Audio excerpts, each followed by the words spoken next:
El Mesías es Cristo, hijo de David, pero a la vez Señor de David. La profecía mesiánica en el Antiguo Testamento, Dios prometió que el Mesías, el rey que gobernaría para siempre, vendría del linaje de David. Algunas profecías claves incluyen 2 Samuel capítulo 7 del verso 12 al 13. Dios le dice a David que levantará un descendiente suyo, cuyo reino será eterno. Isaías capítulo 11 verso 1. Saldrá una vara del tronco de Isaí, o sea, el padre de David, y un vástago retoñará de sus raíces. En Jeremías capítulo 23, versos del 5 al 6, un renuevo justo del linaje de David reinará con justicia. Línea genealógica de Jesús.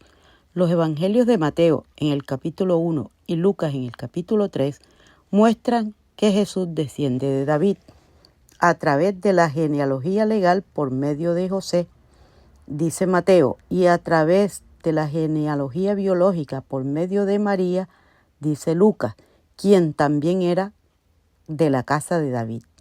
Sin embargo, la revelación de Dios sobre la genealogía en la cultura judía de la época, la genealogía se transmitía por línea paterna. Sin embargo, en el caso de Jesús, no hubo un padre humano en la concepción, ya que María concibió por obra del Espíritu Santo. Eso se lee en Lucas capítulo 1, verso 35. Por esta razón, su filiación davídica es legal, no biológica por parte de José. Si hablamos de ser engendrado por hombre, en un sentido biológico, Jesús no lo fue. Mateo capítulo 22, verso 41 al 46. Jesús hace una pregunta a los fariseos. En este pasaje Jesús hace una pregunta estratégica a los fariseos. El texto dice, y estando junto a los fariseos, Jesús le preguntó diciendo, ¿qué pensáis del Cristo? ¿De quién es hijo? Ellos respondieron, de David. Jesús le dijo, pues ¿cómo David en el Espíritu le llama al Señor diciendo, el Señor dijo a mi Señor, siéntate a mi diestra hasta que ponga a tus enemigos por estrado de tus pies?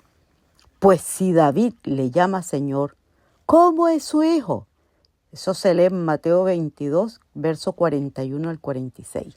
Revelación de Dios. En el Evangelio de nuestro amado apóstol Juan, en el capítulo 12, del 32 al 34, Jesús nos dejó esto escrito. Y yo, si fuere levantado de la tierra, a todos atraeré a mí mismo. Y decía esto dando a entender de qué muerte iba a morir. Le respondió la gente, nosotros hemos oído de la ley, que el Cristo permanece para siempre. ¿Cómo pues dices tú que es necesario que el Hijo del Hombre sea levantado? ¿Quién es este Hijo del Hombre? La gente le respondió a Jesús, cierto, repitámoslo, nosotros hemos oído de la ley que el Cristo permanece para siempre. ¿Cómo dices tú que es necesario que el Hijo del Hombre sea levantado? ¿Quién es este Hijo del Hombre? Lo que Jesús estaba revelando, primero, todos sabían que el Mesías sería descendiente de David, como lo decían los profetas y enseñaban los rabinos. Segundo, Jesús cita el Salmo 110, verso 1, donde David, inspirado por el Espíritu Santo, llama al Mesías Señor, Adonai. Y tercero, la pregunta de Jesús es, si el Mesías es hijo de David en un sentido humano, ¿por qué David, que sería su antepasado, lo llama Señor? El contexto de Juan 12, verso 34, crea confusión en el pueblo. La gente estaba confundida según su entendimiento. El Mesías no moriría porque reinaría para siempre. Este pensamiento es acorde con lo que menciona Hebreos capítulo 5, verso 7, donde se lee, y Cristo en los días de su carne, ofreciendo ruegos y súplicas con gran clamor y lágrimas al que podía librar de la muerte, fue oído a causa de su temor reverente. Es decir, Cristo no muere. Jesús habla de ser levantado en la cruz y de la tierra, mostrándoles que su misión incluía la muerte y la resurrección.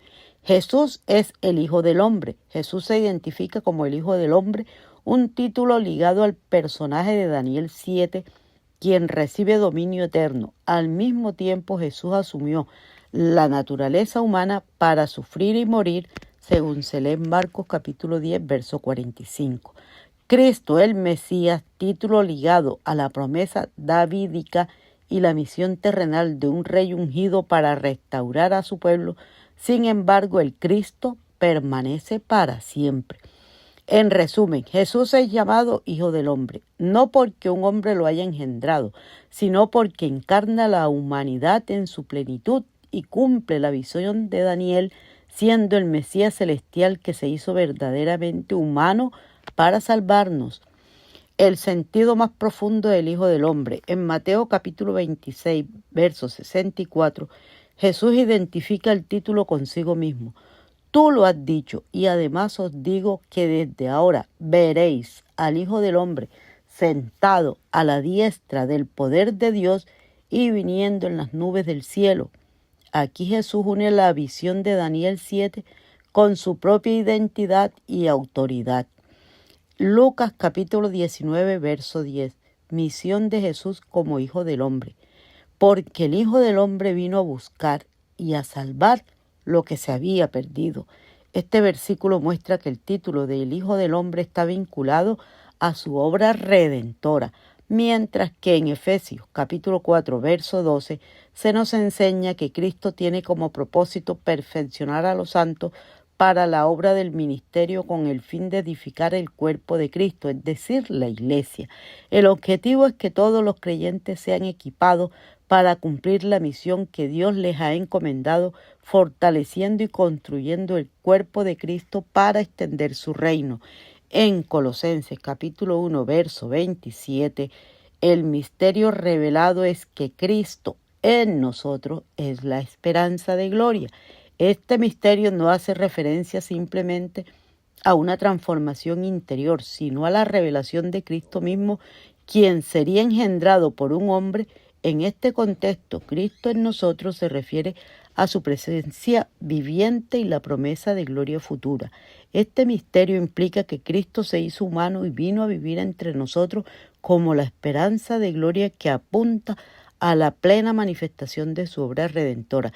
En resumen, la revelación de Cristo en nosotros como la esperanza de gloria es el misterio de su encarnación y de su obra redentora que se revela tanto a judíos como gentiles.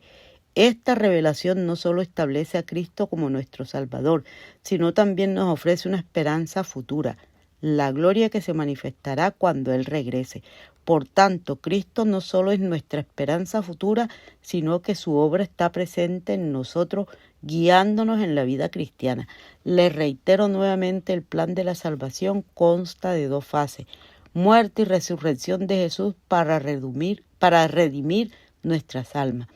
Y dos, el propósito de la obra de Cristo en la edificación de la Iglesia y el cumplimiento del ministerio que finaliza con la restauración de la relación de la humanidad con Dios y la eliminación del mal. Bendiciones.